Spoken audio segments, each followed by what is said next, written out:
Welcome to the 37th edition of Spooky Reviews from Spooky Ventures.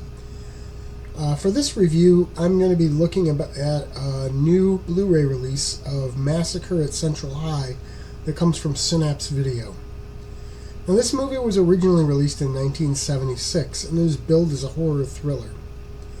I think that in some ways, that label doesn't really quite fit. I mean, the horror aspect is there, particularly with some pretty inventive kills, but overall, this movie is so much more than that.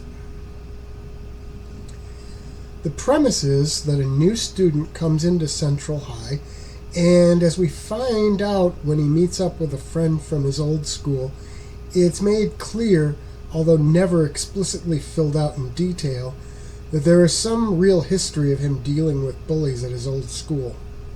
It seems like it might have caused some trouble, too, in the way it's presented. When he gets to Central High, he finds that that school is actually run by a group of bullies, and that his friend is part of that group. And it's clear very early that this new student, David, is not going to cower to the bullies and is not very happy with the whole way the thing is set up, and that he's going to stand up to them. Eventually, this gives way to a storyline that is basically a revenge horror plot. And that's where we get some of the most inventive kills. The thing is, that section of the movie is over with quite a bit of film time left to run. And that's where the movie turns into something different and really intriguing.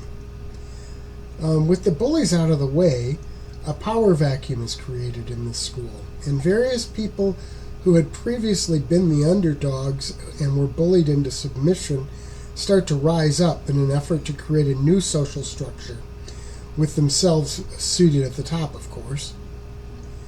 Now, to me, this new section is really a fascinating social commentary.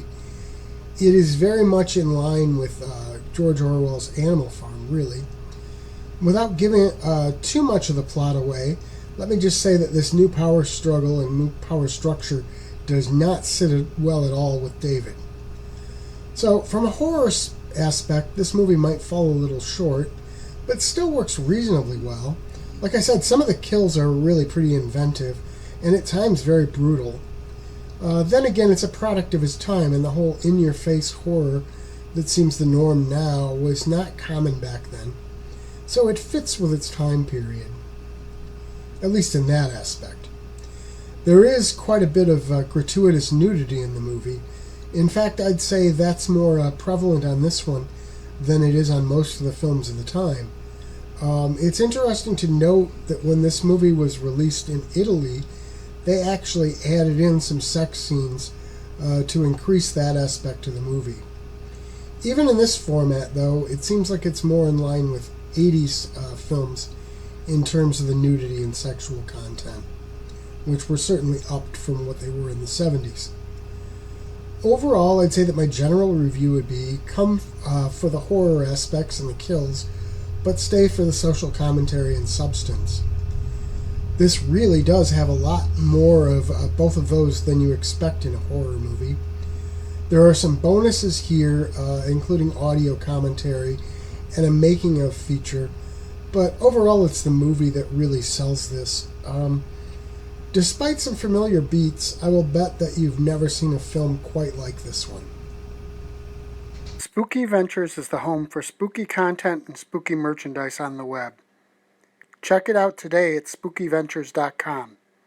And remember, always keep it spooky.